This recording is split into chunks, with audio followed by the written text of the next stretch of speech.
welcome to this edition of A Walk Down Memory. Me as co-host Dennis Brown, and we have back with us, Dennis, this evening, Dale Russell and Randy Bean.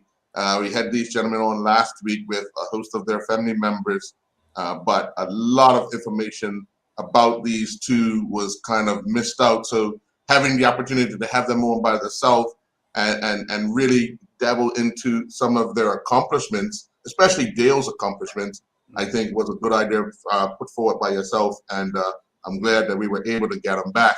So I know last week we had some internet problems, so I'm going to give you the opportunity to start off tonight, Dennis. Yes, good night. Thanks, Earl. Good night, guys. Nice to have you back on. Yes. Nice to have you back on. Yes. It was a pleasure talking to you guys.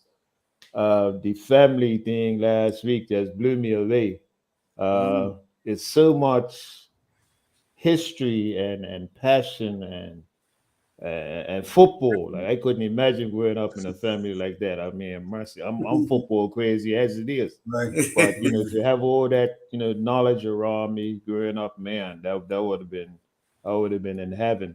So so to Dale, you're steeped in history when it comes to football and Bermuda that people may not be aware of. But what was it like for you growing up, like with a legendary father in Earl Tonzi Russell and a family full of footballers? Like, what was, I couldn't imagine. Well, Like, what was that? What was that like coming up? Like, well, it wasn't no pressure. I can say that definitely it wasn't no pressure. So, I looked up to my brother Derek, like so. You know what I mean? That made it kind of easy, like, because, when I started playing for PAC,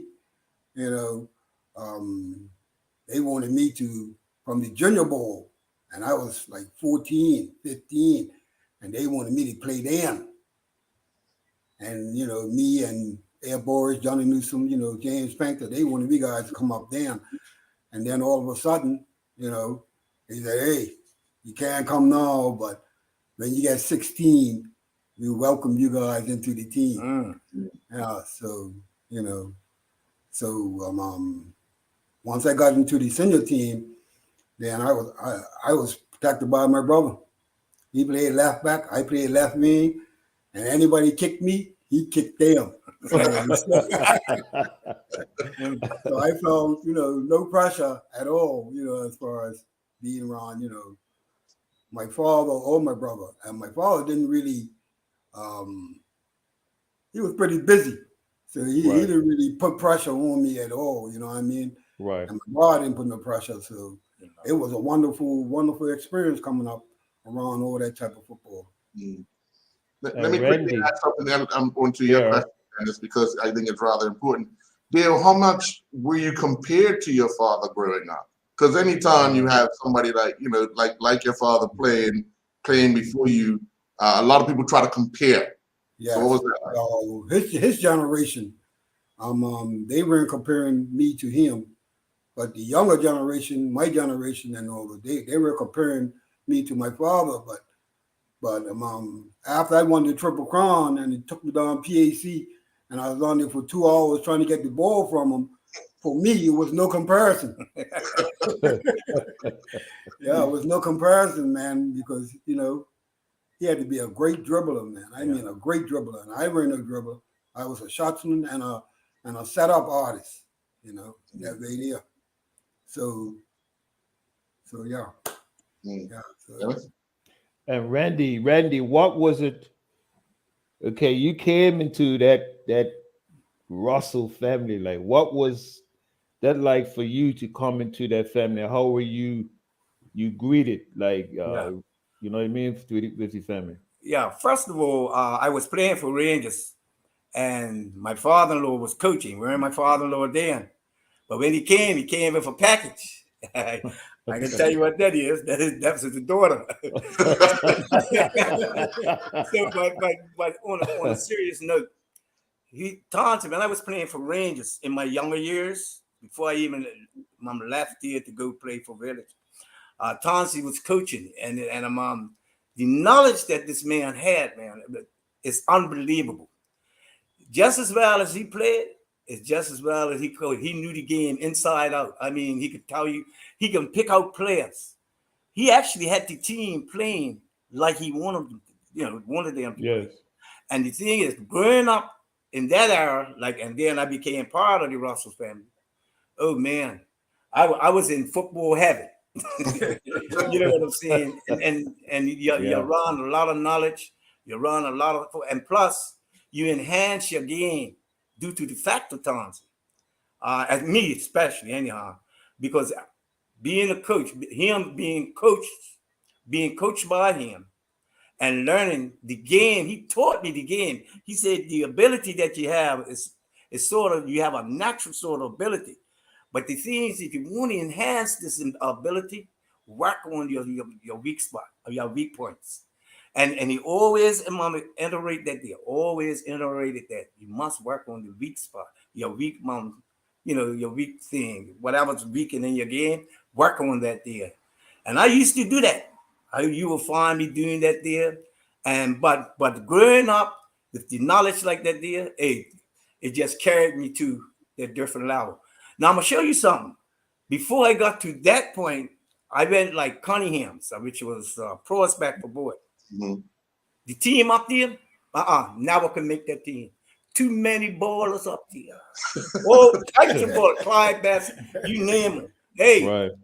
if I would have made, if I would have got picked for that squad, I would have been like the 16th substitute.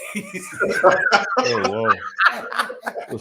So, but as I left school, I said, man, I'm gonna enhance my game because I want to be like Mostly, because I used to watch them play. And man, I'm talking about good ballers, man, guys. It's a guy named Mo Forbes. A lot of guys never heard of him. Yeah. I watched this guy play. I never seen a baller like him that young, Mm-hmm. and a lot of people hasn't heard about him. And I don't even think after he left school, he played any football. But if he could have been anywhere in the world and played. And I said to myself, after I leave this year, and then I start playing for Rangers, I said, well, I'll enhance my game. And then, like I said, when I met Tonzi, he showed me what football was all about. Right. Yeah, and to talk about Tonji, right? Because I actually met him. I used to work in Tom before I joined the prison, and Yeah, he came. He came into he used to come into my office building, and he said, "Yeah, Dennis, I watch you play and stuff like that. But yeah, this is something that you could do because he knew I like to go forward as a center back, yes, right? And he gave me a lot of tips of Yes. how to get forward, unannounced, like yeah. unmarked and stuff like that, and it really worked. Like I'm saying, wow. Of course, man. Yeah, You know what I because mean? he played sweeper. Oh, he did? He played sweeper. Oh, That's wow. what he played. He Oh, played wow. sweeper, buddy. Oh, wow. He was coming from the back. Yes. Oh, wow. Right. Wow. At times he beat the whole team. Like he told me one time he beat the whole 11 players and he went back down and then he came through again. I said, Daddy, you beat 11 players. That's like 22 players, man. And he scored. Wow. So, He has some knowledge, man. Yes, man. Yes. He has some knowledge. Like I said, I was pure, Yeah. a ball hitter and a playmaker. But he was because he kept telling me, like, damn, man, when the game gets tight, you gotta dribble, man. You gotta dribble and get that goal. Yeah. Yeah. The other thing, Dale never saw him play, but I saw him play. Right. I saw him I play never saw him play. in his late years, but I saw him play. And the amazing thing is, when he gets the ball to his feet, seeing like players just look around and just say, "What I'm gonna do is this guy," and he just does what he likes. Wow. He was so intimidating. It's so intimidating when it's playing that guys used to just back off it. You know what I mean? Wow. And but to me, I saw him in his later year. I didn't see him when he was really at his peak. I saw him when he was on his way out. Right. But damn, Bob Hard, when he coached me, he could play with the guys. Can't get the ball from him. You got to follow it. Hey, let me just give an example of when he was playing in his time when he was young, like 22, 24 and all that. Jack Sharp, the premier. Mm-hmm. Yes. Remember Jack Sharp, the premier? Yes. His father used to get a chair and put it behind the goal, waiting for my daddy to come down. Wow. To school, yeah. Every time he sat behind the goal with a chair, waiting for my daddy. Jack Sharp's father, man. He just loved my daddy to death, man. Mm. Yeah, I love But, I got to give you guys this one here. I remember following Rangers as a little youth, like around 15, right? I used to go watch Rangers play. And that time there, you know, they just could bring anybody on the field, right? Play. I was only about 15. Guy said, yeah, young being, go on the ring there. Playing around Casarina Park. I don't know if you guys now remember that place. Right. So I said, yeah, I'll go there. Came down there. Hey, he said, yeah, this is nice. Beat the guy, went crossing. I believe it was Dewey, what his name now? Dewey Truck. Mm.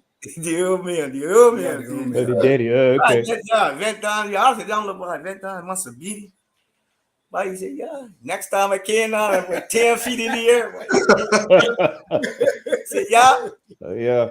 And that time there, you didn't have to worry about substitute. I mean, my own substitute. Don't look at this here. All of that was a learning experience. You just go down there against these old guys and talk about you're going to be cute. Right. You know what I mean? But yeah, football, the knowledge of football, especially around the Russells, man, though, if you couldn't even marry into the family if you were in a boy. I can see that. Yeah, I can see that. I don't think Tazi would allow me. Yeah. And sure, man, even Dale, I watched Dale come up. I watched him come up. I remember one time, you know, we played against PAC and he's a little youth on the field. And this time Derek was injured. So he saw his Brownlow on the field and said, looking at him. I'm looking at him. He saw me. I brought the ball down. He looked at me. He didn't even do nothing. He just stood. Derek was up there. Kick it!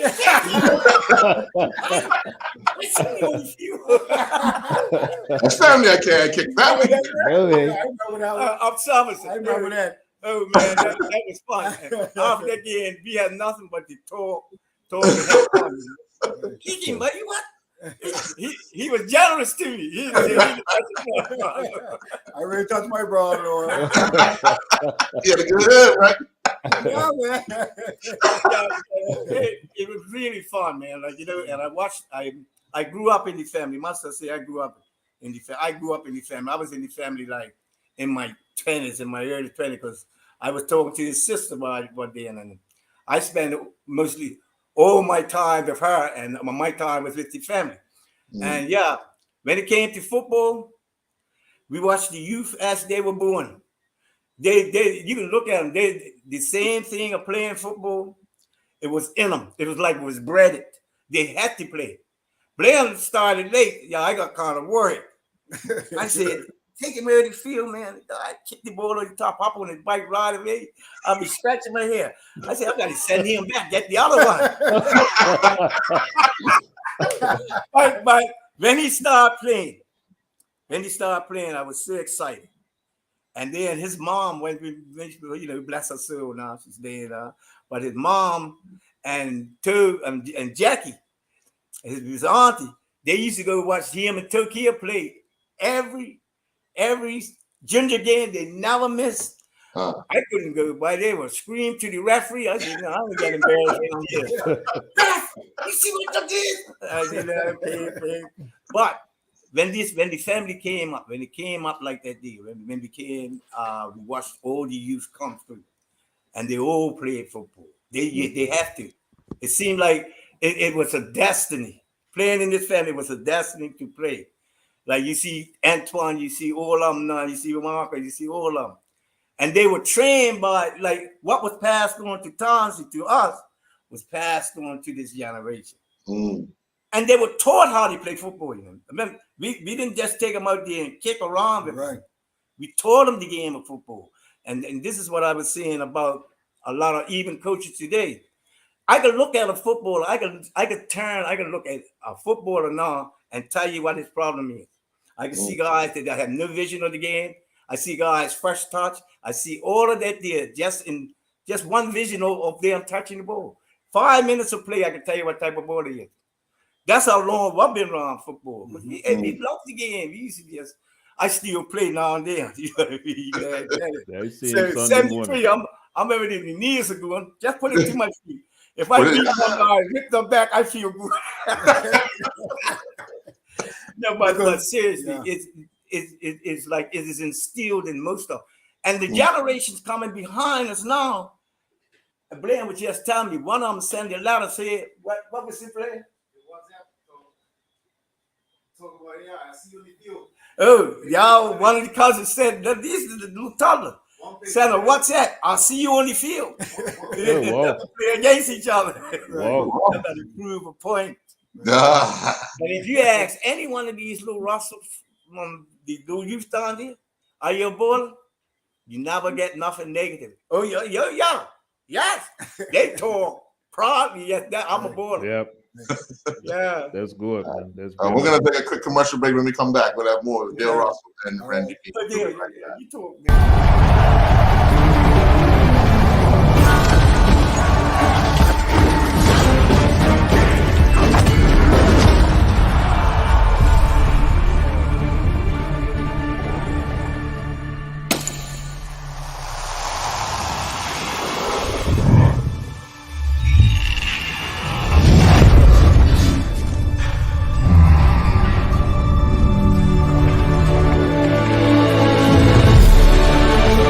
Putting down the weapons. You seeing this?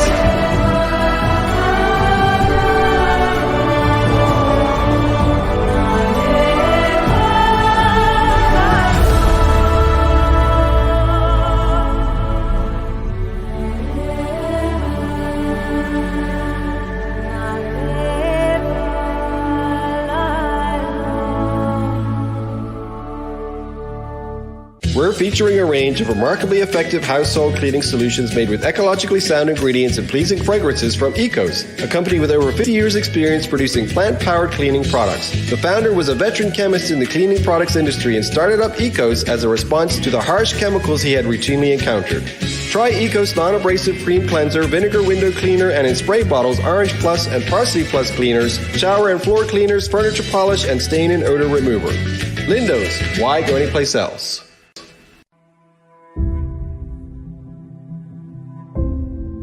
I'm also thankful and grateful because my greatest value of my life is my legacy. But why I do it? I feel supposed to do it. I was put here to be here, to do what I'm doing right now. Once I see somebody moving, it's the greatest joy for me. There's a little person being born. I am thankful that people have given me the trust, for me to empower them, from my players to my family to friends. And that's what I'm thankful for. I'm thankful that people have allowed me and trusted me to be in their life.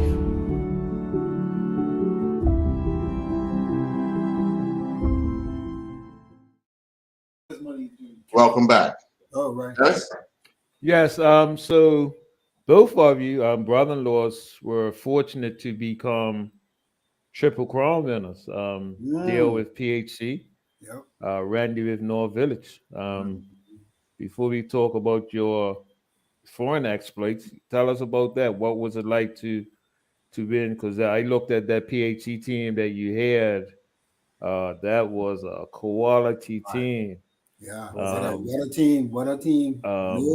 Air Boris in goal, Noel Simons right back, Derek Russell left back, Johnny Newsom in the center, Denver Seymour stopper, James Painter, center midfielder, James Parsons, right midfielder. Dale, you remember all that? Dale Russell left wing, David Frost right wing, Eddie Wilson in the middle. Whoa. Eddie Wilson. Yeah, boy. Whoa. Yeah. So what a team. Every Monday night, you guys ran from PAC to Ordred, and then came up by Warwick Rockman and back on the Middle Road, and then came up Longfoot Hill and back to PAC. Every Monday night for the whole season. Whoa. And then after we came back, everybody on the line, pure darkness, and 20 sprints, sprint and walk back, sprint Whoa. and walk back. Now, we did that all season. If we lost a player during the regular season, when he got well, he was back in the team. Yeah. So we played with like the same team basically all season. Yeah, it weren't no, you know, it weren't no like coming, guys coming in and changing the team and all that. No, man. It was basically the same team. And what an experience, because somebody like James Parsons, he dribbled the ball from box to box. Yep. I remember one time I came to him, I said, you know, he's coming up towards the, you know, the center forward position. So I said, hey, James. I ran off the left wing, ran into the midfield. Hey, give me the ball. The boy said, hey, what the coach say?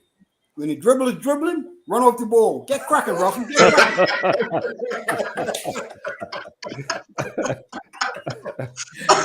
Yeah, man. So, you know what I mean? It was just like a beautiful team to play with, man.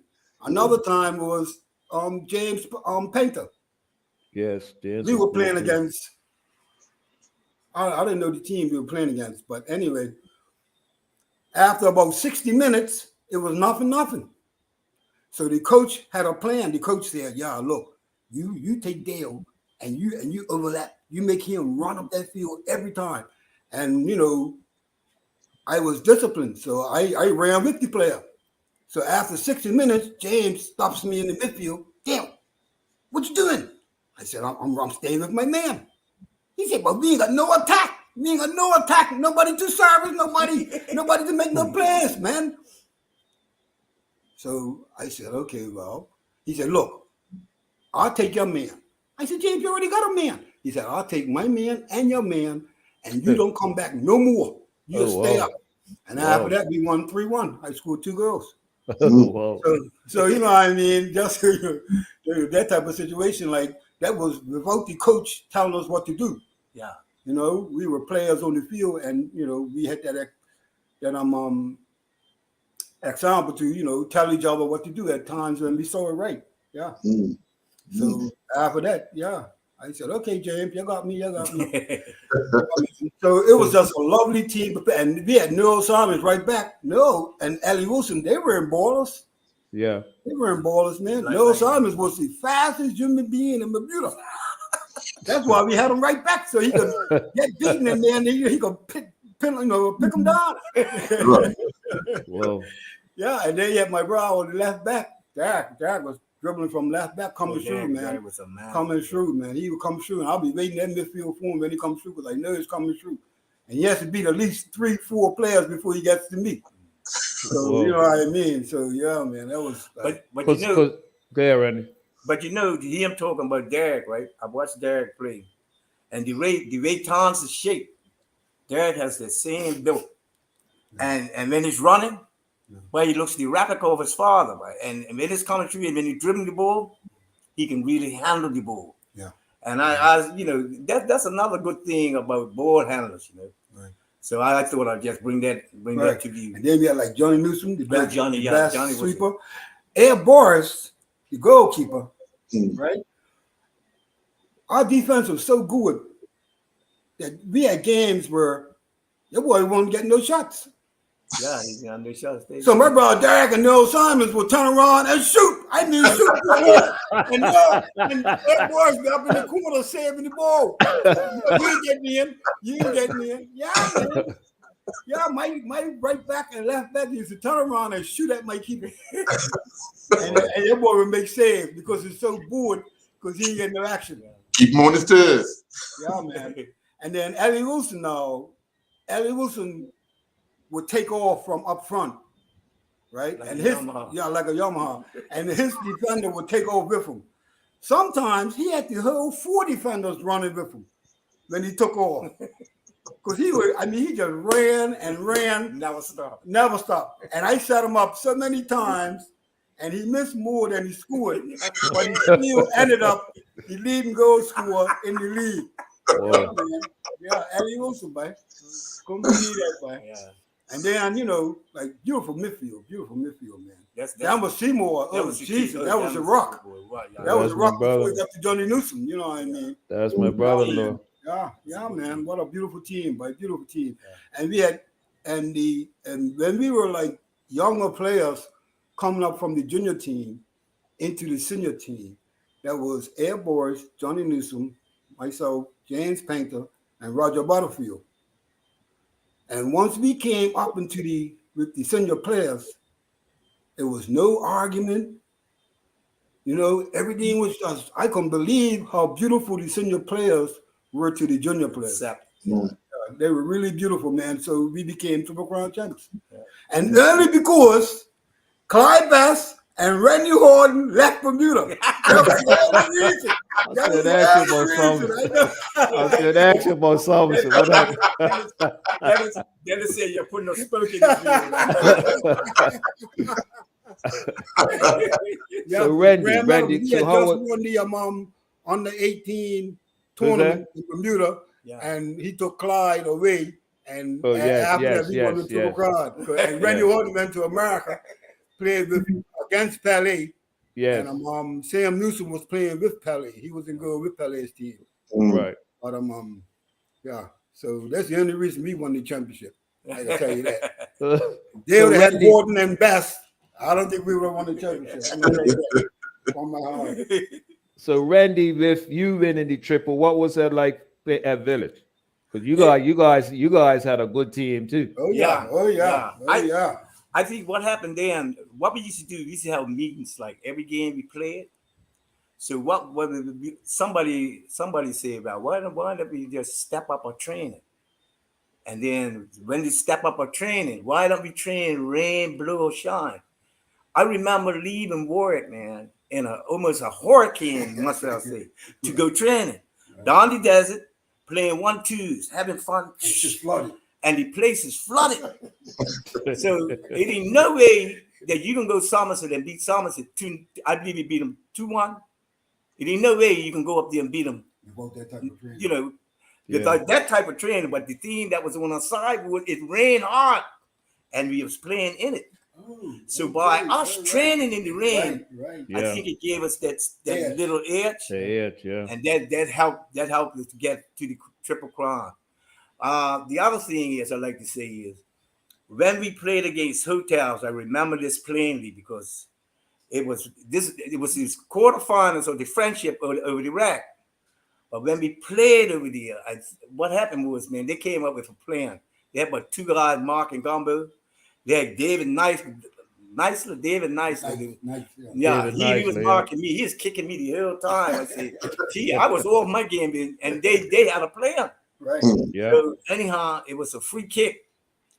And they were up 1-0. I said, gee, I've been down Warwick Sack practicing this free kick. I told Gumbo, look, I'm gonna take this one here. I'm gonna just 3 steps. I'm gonna bend this thing up in the pit, Whoop, the ball went up there. This is like way around, like the 85th minute round there. Mm-hmm. They made it 1-1. Then after that, we went overtime. I said, yeah, I used to take Village corner. I say, but this one's getting back post. Just coming from back post.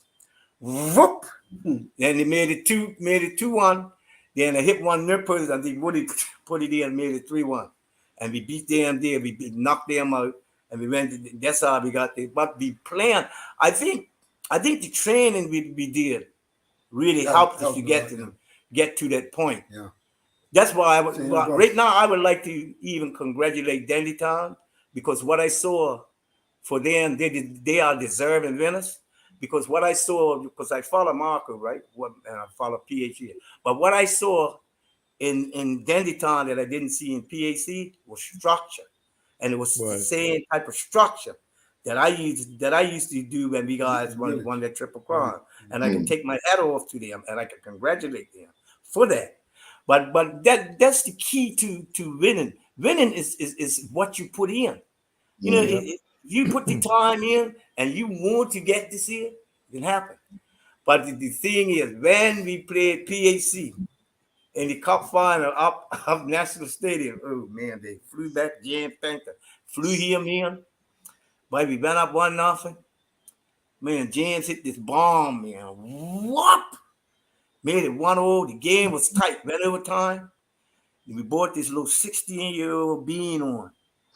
That was Mal Bean. He's on Okay, right. Mal Mal Bean, stumped right. two overtime girls. It's 3-1. Let's do that. I Hey, remember that too. that was the greatest time in my career of football village. And I think playing Triple Crown, winning Triple Crown is what we put in, is what we got out. You know, we really put the time in. Yeah. Definitely, because what Rand is saying, like when I talked about the running from PAC down to Orchard and back, do you know that Roger Butterfield won that thing all year? He came first. James Penter came second all year.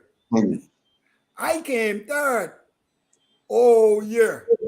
And then when Roger got up top of Longfoot Hill, James was on the bottom. When James got up top of Longfoot Hill, I was down the bottom. When I got up top of Longfoot Hill, the rest of the team was down the bottom. All the non-runners. But when we got to sprinting, I never won a sprint. We had 20 sprints, and we had them all Monday night all year. And I never won a sprint. All the guys that won the long distance, Noel Simons, Neil Fleurs, Derek Russell, Ellie Wilson. Those are the 4 guys I know that won the sprinting after we did the long distance running. Yeah. I think the fitness really means a lot too. Yeah. In that once you know, Dennis knows to see as a footballer. When you're tired playing football, your ball about a foot away from you, it's 20 miles. Right. Yep. 20 miles away. Right, I'm right, seeing it. right. I'm seeing where it's in. I'm ran like both right there. Just can't get to it. It ain't nothing in the tank. But you have to play wise with that. You have to understand, like, you know, I think the fitness is the key to. That's what Billy did again. Right. Stepping up our training Yeah. actually got us to the point of Triple Crown. Yeah. It really did. Yeah. And I want to even young guys today, whatever your weakness is in your game, Improve it. just improve and work on it. Like I must tell you guys this already. I remember Gabriel tell Gumbo that you use your left foot, put a box up, and just keep kicking with the left foot. Yeah. Gumbo's left foot was like his right foot. Yeah. He ain't got to bring it over his right to school. When she dropped on the left, he hit it just as hard. And I saw it this week, even in City playing. You know, this guy De Bruyne, Yeah. his left foot and his right foot is Oh, yeah, it's special. It's special. Yeah, it's special. special, Yeah. yeah. It's special. And then to get like, and do you know how he said? And this is a point I like to bring up. Do you know how he got to that point? He said when he was playing as a little youth, the ladies didn't want to kick the ball in the floor. bed. So he had to kick with his left foot, so he could keep the ball away from the side on the left side. When he kicked on the right side, he wouldn't kick the right side, and the ball sliced on the foot. He kicked the left foot and just so he could go straight. That's what I was saying. And I always say, whatever your weakness is in the game, Improve it. always improve. And I thank my colleagues like Village, these young. I played with a bunch of guys that were really special, man. Like, you know, when I went down there, you know how you come from a club up the country? Those guys accept me like a prodigal son. I call myself a prodigal son. and I was treated just like the rest of them. And that's another thing. Right. The acceptance when you go to a club and you feel part of the club is very important. You know. But we're gonna take we're gonna take another commercial. Whoa. We'll have more with Dennis Russell, Dale Russell, and Randy Bean. We'll be right back. I'm also thankful and grateful because my greatest value of my life is my legacy. But why I do it? I feel supposed to do it. I was put here to be here, to do what I'm doing right now. Once I see somebody moving, it's the greatest joy for me. There's a little person being born. I am thankful that people have given me the trust, you know, for me to empower them, from my players to my family to friends. And that's what I'm thankful for. I'm thankful that people have allowed me and trusted me to be in their life.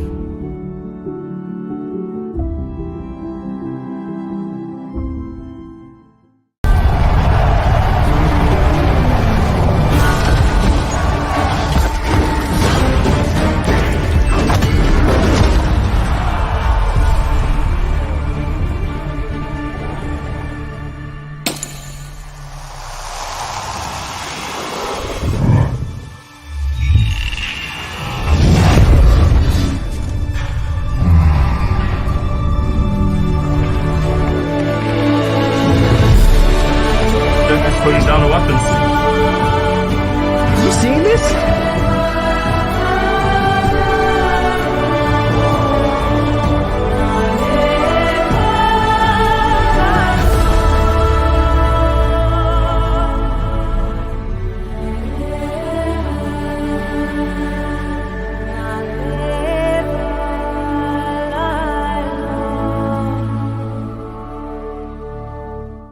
Back in 1995, a pair of entrepreneurs working in their garage with essential oils began to realize the potential of organically produced body care products. Now, in a 56,000 square foot facility, EO products are shipping to millions worldwide, an inspiration to aspiring family businesses to be sure. EO products were the first in their field to follow the quality and safety guidelines established for organic foods in their production of high-end organic body care products. This month we're featuring EO Lemon Coconut Lotion. Lindo's, why go anyplace else? And welcome back. Dennis? Yes, Dale. So one with PhD, so very successful. In 1973, you between 73 and 76, you were at Philadelphia Textile. I'll just read off some things you did there. 4-time All-American. Your freshman year, you were on the second team All-American. Then your other 3 years, you were first team All-American. Right. Still, you leader in points of 198 points. Wow. 71 goals. Second in assists with 55. Also led 1974 NCAA postseason tournament with 6 goals, 1 assist for 13 points. That's legendary. That's legendary performance. Yeah. How did you get out of Bermuda to Philadelphia Textile? Gordon Chumley. Okay. Yeah, Gordon Chumley. He was at Philadelphia College of Textiles and Science with Bobby Dorm and Alfie Smith. And he told the coach, I'm got a player for you. I'm got a player for you. Yeah, and I was that player. Yeah. That's how I got out, through Gordon Chumley. So what did you notice the difference between the play in Bermuda and when you went to go it was to a big Philadelphia, difference. Texas? That's what I'm saying, because it was a big difference. United States was just starting to play football, a lot, compared to Bermuda. So I could see the difference when I played against the different players, I could see the different levels, and I knew after coming from a Triple Crown championship team, I was, one of the, better players in the college ranks, So for me, it was just a beautiful experience, to help develop, some of the American players and the ones that are watching me, playing with me on my team, I can see them getting better, as far as that's concerned. But basically, it was a big difference between our level in Bermuda and the level in America at that time. Yeah. Yeah. Moving to the indoor side of things, because you had time there as well. What were those? Yeah. What was that like? Yeah, I played indoor and I played outdoor. I played indoor for 7 years, and I played outdoor for 3 years. So that was the NASL outdoor, and then the indoor was the I forget the name of the indoor. MISL. Right. Okay. Yeah. So that experience, I tell you, the indoor, I was more afraid off the surface, you know, playing on the artificial turf. That really didn't excite me at all. You know, when I got outdoor now, I got excited, you know, and I was more the best player on the team when I got outdoor. But indoor now, it was a different story because I would see accidents of players going over the indoor wall and into the seats and then turn the ligaments, like, you know what I mean? Rupturing the knee ligaments, and then I would see players running, and then they try to make a turn, and once they make a turn, the foot gets caught into the actual turf, and then they mess up the knee again, knee ligaments. So that kind of, you know, I couldn't really express myself like the way I wanted compared the indoor to the outdoor. Yeah. Dennis? Because with the outdoor, because I was reading, you were actually drafted in the first round, the third pick of the first round. And I made a dumb decision, man. I went to Germany with my friend from Barbados. I went to Germany with him to play for a German team, where I got drafted by Tampa Bay Rowdies, and I should have went down to Tampa Bay Rowdies because Clyde was down there too, and I still went to Germany. And then, you know, the experience was like very short, a year and a half in Germany, and then I came back to America, and then happened to get opportunity from my coach to play for the Houston Hurricanes in Houston. Yeah. But I was really upset at myself for not going on to Tampa Bay and playing on with Clyde. Whoa. And that even the outdoor surface took some getting used to as well, didn't it? Because a lot of the stadiums were artificial too. But I didn't worry about it. I don't know why I didn't worry about it at the time, because I was like, I had the opportunity. My coach gave me the opportunity to be the first player to be signed for the Houston Hurricanes. So I felt like I was the highest paid player on the team, and certain jealousies from certain, you know, different. I played with the Argentinians, English, and the English had more players than any other nation in the league. And I played the Uruguayan, German.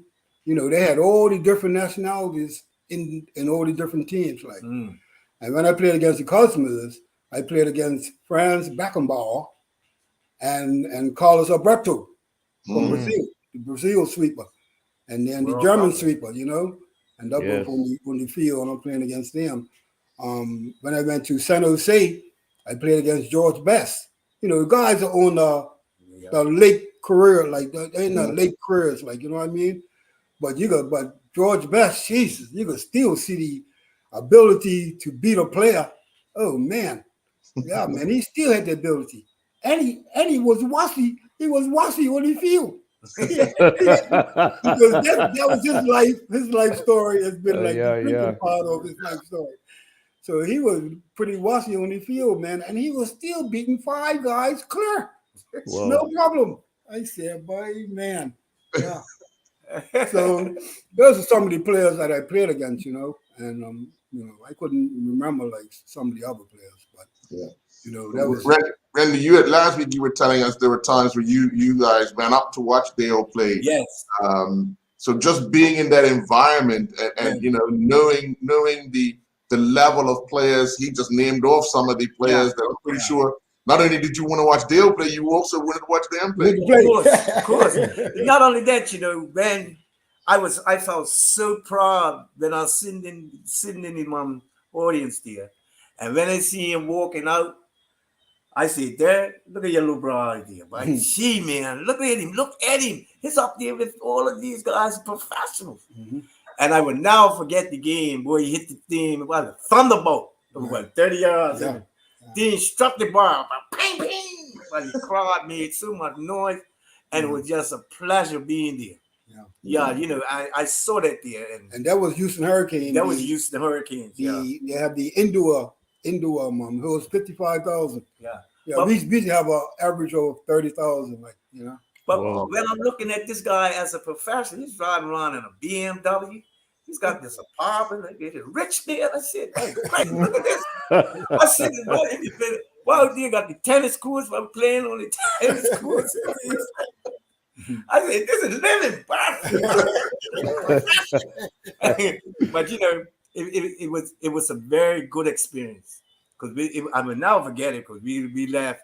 It was in 1980. It was 1980, right? Mhm. Yeah, when we got there, and when we went out there, we even saw like he's like a celebrity, man. He could take us places like, you know, if we went watch guys like singers or whatever, we went to the place. You know, he's like a celebrity. I said, man, check this guy. Guy's big time. I'm staying there signing the autograph. Me too.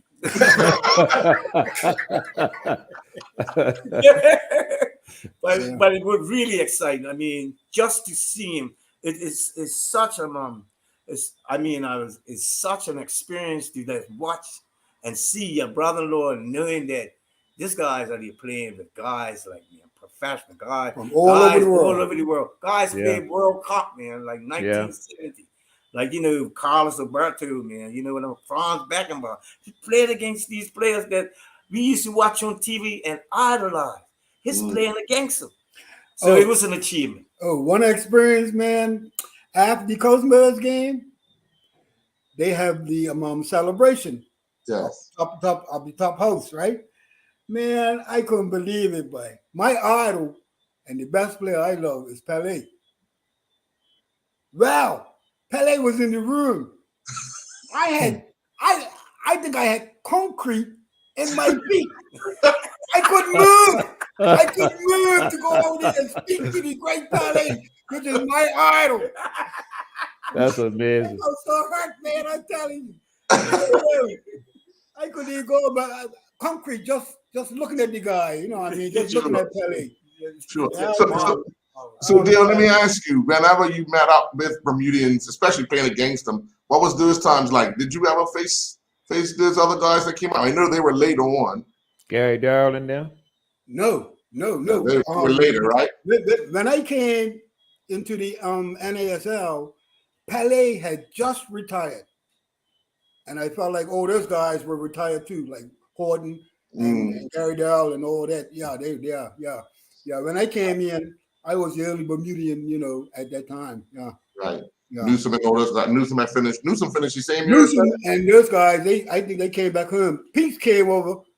Pinks Lewis came over and tried out for the Philadelphia Fever. Philadelphia, yeah. I think the Philadelphia Fever was the indoor team. The outdoor team, the Adams, Philadelphia Adams. And he didn't stay that long. He went back home because he said the money that they're paying him, he could make it in Bermuda. Yeah. So that was the difference between myself, Johnny, and Pinks. Yeah. Okay. Right. And Gumbo. Gumbo came out there too. And he said the same thing. I can make this money back home. So they went back home. Okay. Well, we're going to take another commercial. At that time, it wasn't a lot of money like people would think. Like just because you're playing professional, you think it's all this money. No, it's not like that. No. Sure. But at that time, it was just starting. Yeah. We'll have more. We'll be right back. Every month is Snack Month for us, it would seem, as long as they're the helpful, guilt-free, delectable snacks we crave. Enter the Daily Crave, a company whose first product was churros, the well-loved Spanish treat, followed by diversification in the form of classic puff snacks and chips. They ventured beyond the traditional list of ingredients. The grains are gone, replaced by lentils, pulses, and cassava, slaking our craving with a vegan-friendly, gluten-free snack that satisfies. This month, we're featuring the Daily Crave Quinoa Bourbon Barbecue Chips. Lindo's. Why go anyplace else? I'm also thankful and grateful because my greatest value of my life is my legacy. But why I do it? I feel supposed to do it. I was put here to be here, to do what I'm doing right now. Once I see somebody moving, it's the greatest joy for me. There's a little person being born. I am thankful that people have given me the trust, for me to empower them, from my players to my family to friends. And that's what I'm thankful for. I'm thankful that people have allowed me and trusted me to be in their life.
Welcome He back. said you showed him how to put the ball on the back of his neck.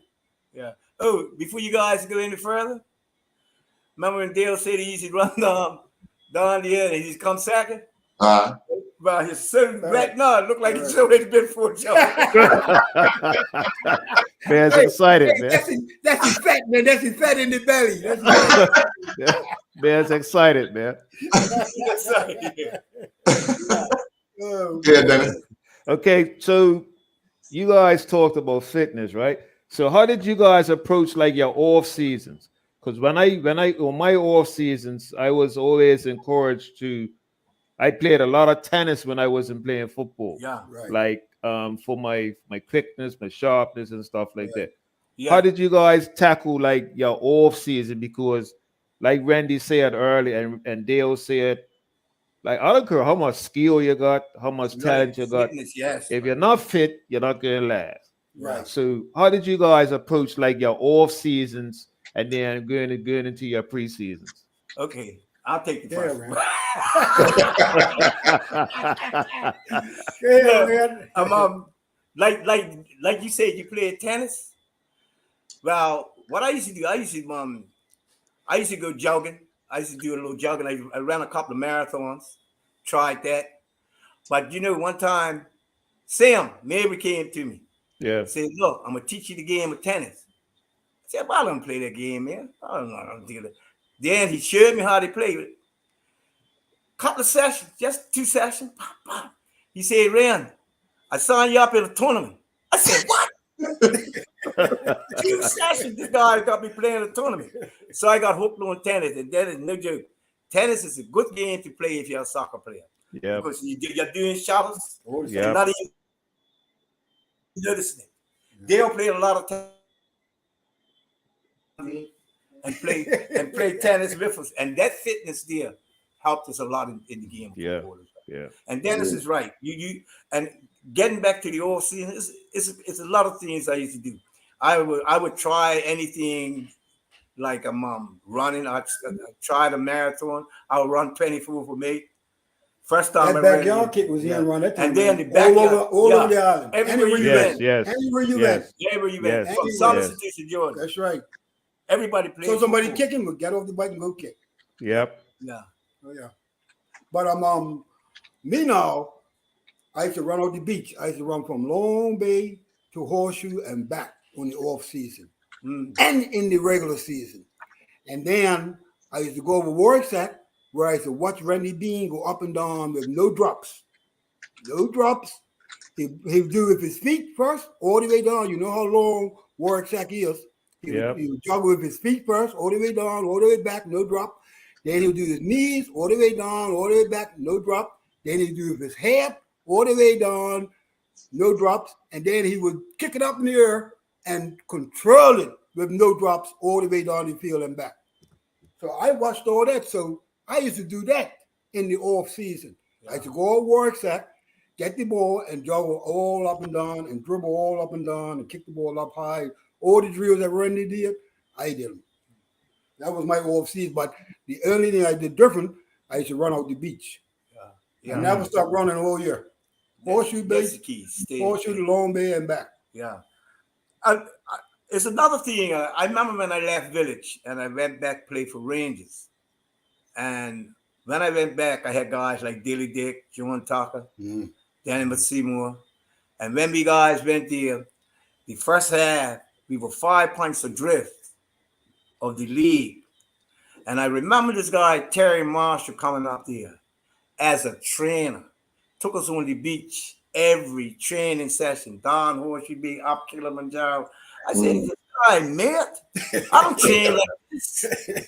So he says, look, if I get you guys super fit, you can run these guys off the pitch.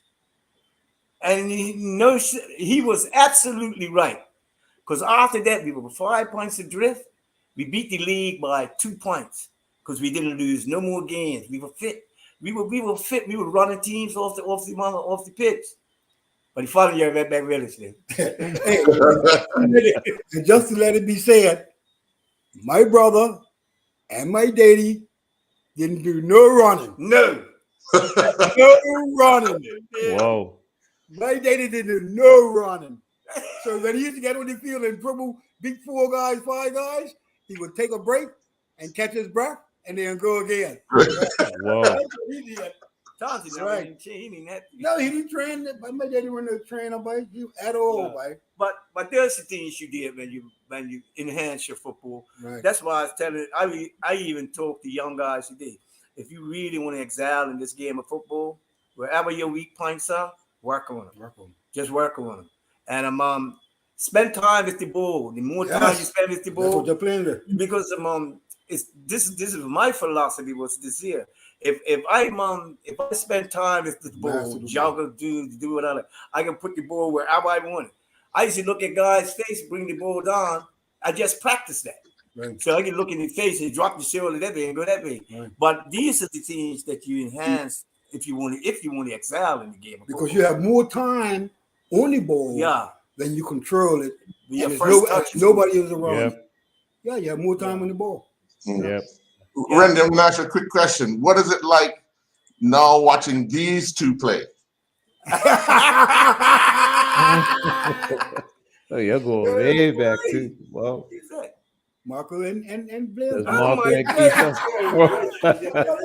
Oh my life. Put your glasses on, man. I see you got dogs with that. Oh yeah, I remember. I I can't see. I know that too. Hey, it's a joy. It's a joy to watch my grandsons play. It really is a joy. Like Blaine said, the younger one, he took a little time before he started playing, but it's a joy watching both of them play. And when I look at the achievements, even in the young career, I just tell them, like, you keep going on. If you're gonna excel in this game, you're gonna keep doing the things that get you there. Don't stop because you won this and won that. Right. You know what I mean? You still have to make sure that your fitness is up. Yeah, your first touch, everything. Yeah. That's what football is like. Some guys will play one good game and they think they'll conquer the world. No, man, this career good. So it's a short career, Mm-hmm. and you put everything in it, everything you can into it in order to achieve what you wanted to achieve. Right. Because I didn't get my 10,000 juggles until I went to America. Yeah, 10,000. Whoa. Right. I had 5,000 in Bermuda. Up there, I put another 5 on it. Yeah. Yeah. Guys would never change. Guys would never control a ball to 5,000. Okay. They would get tired. They would get tired at 300. Yeah. But that improved my control Yeah. tremendously. Yeah, man. Tremendously, man. I believe it. I was looking. I can always say that even when you look at players, even playing professionally, I was listening to an interview by Defoe, and when he was 17, he said he used to go. He said when guys leave the training session, he would stay there and just start shooting, bam, bum, bum, for hours after the training session. Yeah. At 17, they brought him on the field. 5 minutes to go. I was listening to the interview just the other day. He said when the ball came across, he's only been on the field 5 minutes. When the ball dropped in front of him, you know what he said? I'm seeing this before. Wham! Yeah. Out the ball, and the ball went here. Right. And he scored his first goal. Right. So Yeah. I will always tell guys that are playing football, hey, when you do extra, you spend time That's with right. the ball, That's even right. your personal thing. That's right. Always, soccer's a game like this here. Your first touch, weighing of the ball, the weighing of the pass is very important. This is what wins games at times. You know, if you give a ball is too hard, the guy can't get to you. You gotta learn the feel of the ball. So by doing it, you spend time with the ball. You train these things. Mm-hmm. But that's my information to young players. You know what I mean? Yeah. Yeah. Go A question. Go homework. That Go homework. definitely. And Yeah, a question that, I know that Dennis is has been That's there. homework, man. Yeah. because one of the things I teach every Sunday morning at work, Yeah. at the Bermuda College with the little boys I coach is control. Right. Right, you have to learn how to master that Master. ball. Once you That's master right. that ball, right. that goes a long way into your confidence Right.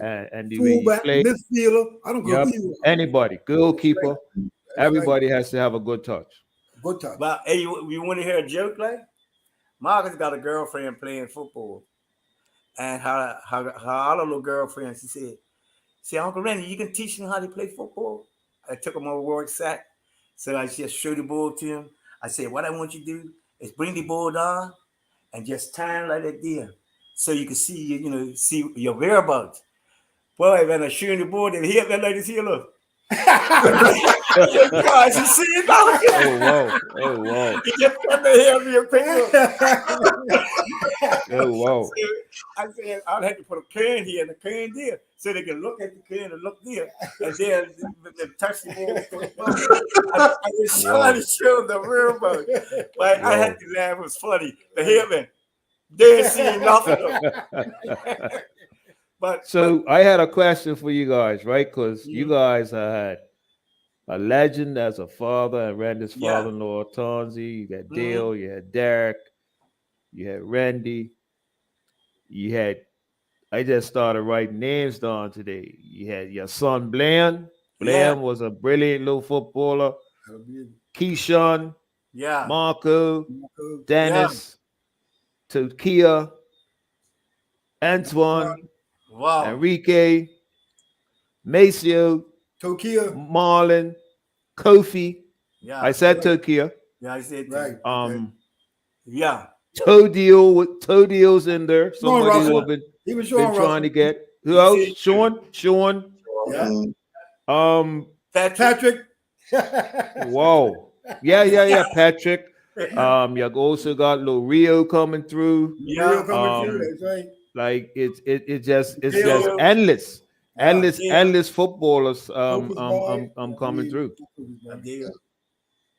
So Torres boy. what type of advice like do you guys, because all these guys who I named, right, had and have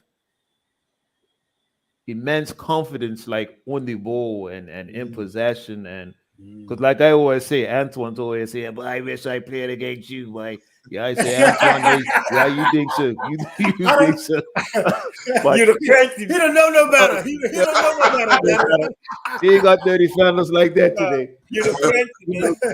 Everybody has like confidence, man, and it's like, Yeah. if it can be scary at times, because when I went and watched PHC, I was sitting with Randy a little bit on PHC, and Antoine was between the family guys, Antoine, Marco, and Enrique. They ruled the game. Right. Yeah. So what advice do you guys give those guys, like before they play, when they play? I'm telling you, Dennis, it's a natural thing, but Yeah, it's a natural. it's a natural thing. They but come I'm out gonna tell you- arrogant. I'm gonna tell you that. They It's they a come out. natural thing, but They come out. It's Because- only one because Russell once that they don't come- play. Who's that? Billy D.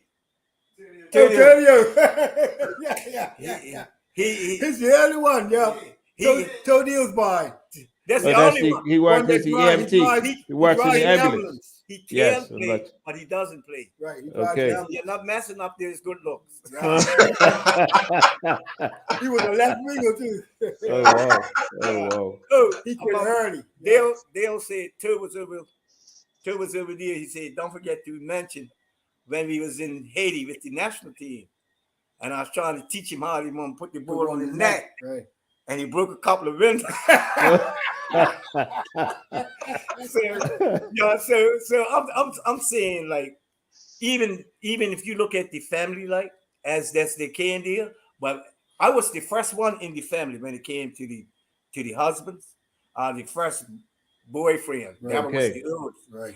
Then came Sherman. Then came Two, Right. and the children started coming after that. Right. And like I said, Blair too, and even Blair's got a story about the one that they when they visited the Miami 7. Miami 7. But you got to Yeah. hear that story, man. Yeah. And the things he was talking about, one of the best coaches that ever coached Oh, in yeah. here. Burkhard Zeus. Yeah. Burkhard Yeah, Burkhard Burkhard Zeus. Zeus, yeah. You know what I'm saying? And that team was Yeah. the best national team that I've ever seen him. Yeah. And Yeah. even just to talk about Blair in 1 second, I knew I should mention this. One time I was in Iraq watching him play, and he was running down the left. And this guy was sitting beside me. I said, here comes the left, here comes the fake. He faked like he kicking right around the guy. He said, how you know that? I said, I taught him. So I said, you call that the rate? I said, I know all of them. I know Antoine, I know all of them. And I groomed them even in my little commercial team. I groomed them how to play football. They're going to come on being arrogant and won't pass the ball. You know, I'll sit them. You sit down, I don't care who you are. Right. If you don't learn this game this way, you can be playing for this team. Right. But you know, it's been an experience in this Russell family. All footballers come out of here. Natural football. And the young ones are more arrogant. They don't want to listen. That's good. But Yeah, that's how it feels. Like sometimes you can't even tell them nothing. Yeah. Wow. and I even watch the young ones down, like the, these were like 5 and 6 coming up now. Right. I said, you can't play ball. I'm a Russell, but I can play football. So with that mentality tells me this could be a baller. Yeah. Because one of them, Torres' son, he scored about 6 goals the other day by himself. Oh, wow. Yeah, he scored 6 goals, man. Yeah. Oh, yeah. Yeah, they're bred with this arrogance. Yeah, man. Yeah, man. You know. But they still have to win. Oh my gracious. What's that? Wide open. Equalizers, Wide okay. open. Right. So that's Shelly Bay? Yeah, Shelly Bay. Looks like Shelly Bay, yeah. Okay. That's before the knees bent, right? Yeah. Yeah, before the knees bent, because he was dribbling, boy. Hey, that boy was faking those guys, and guys were running, and the ball would be right at his foot. But to have a laugh again, when I go to play with the old guys, right? First 20 minutes, they put the ball to me. I still kill them, right? But after about 20 minutes, I can't move that brother. George said, you can walk across Randy now. He shocks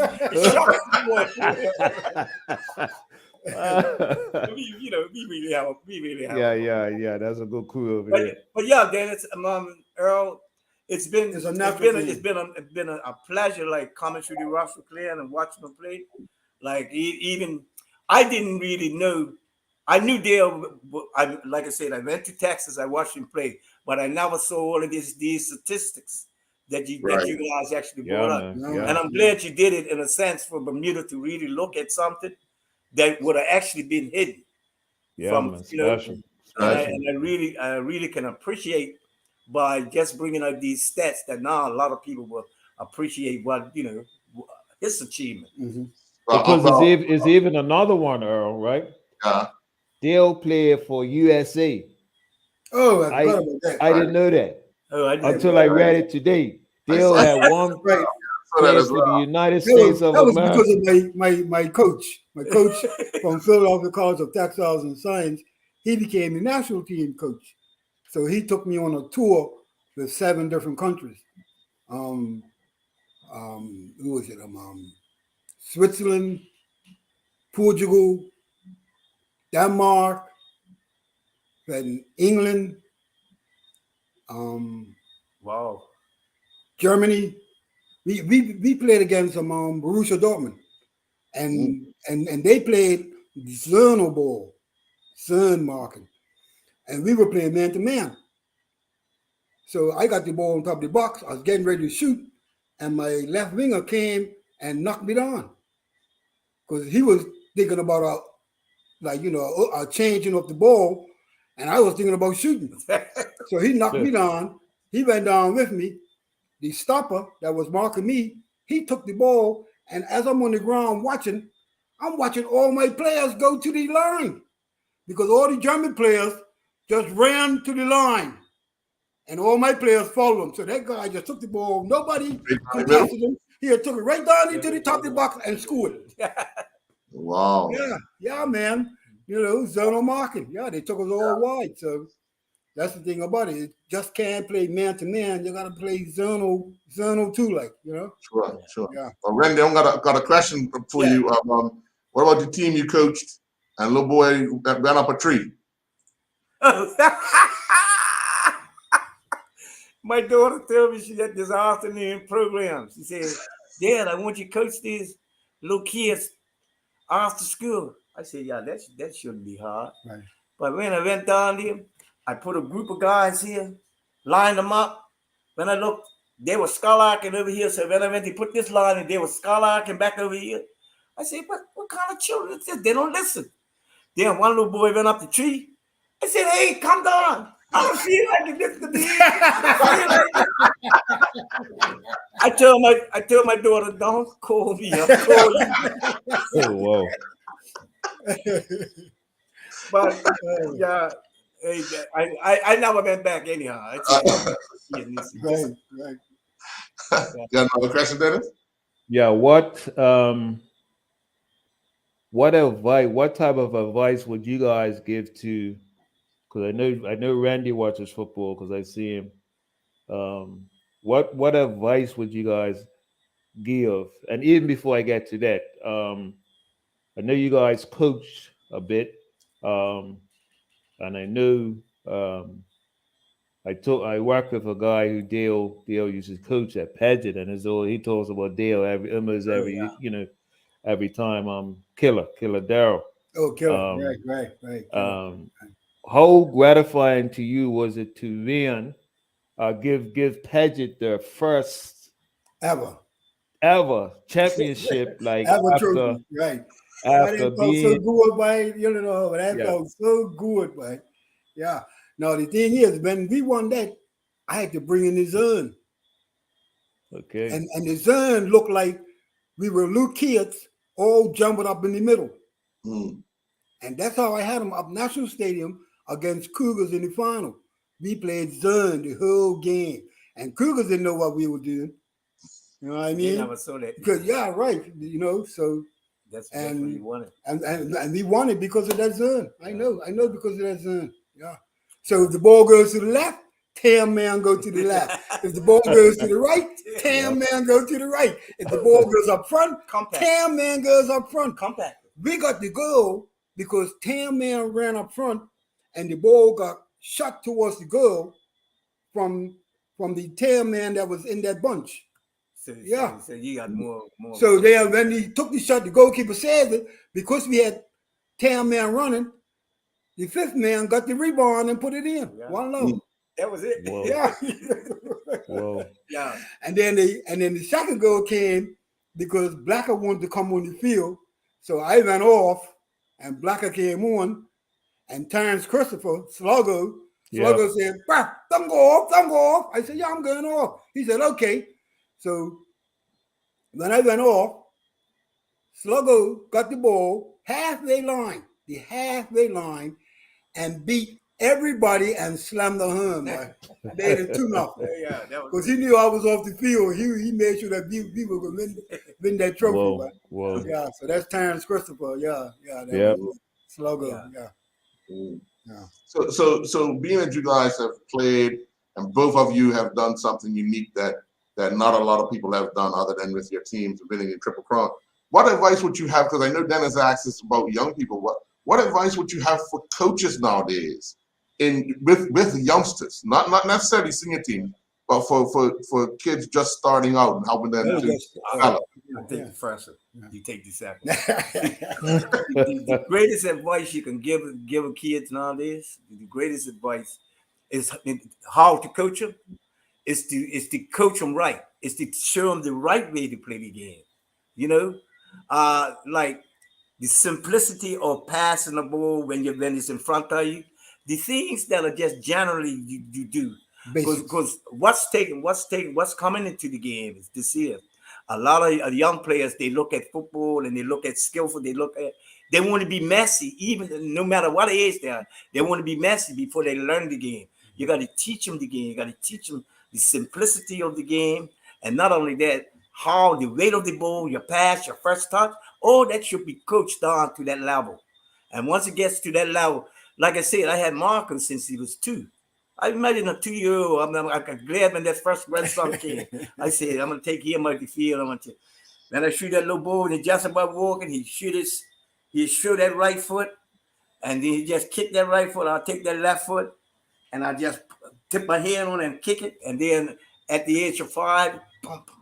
Blam, same bell, but Blam's a little different. He came a little late.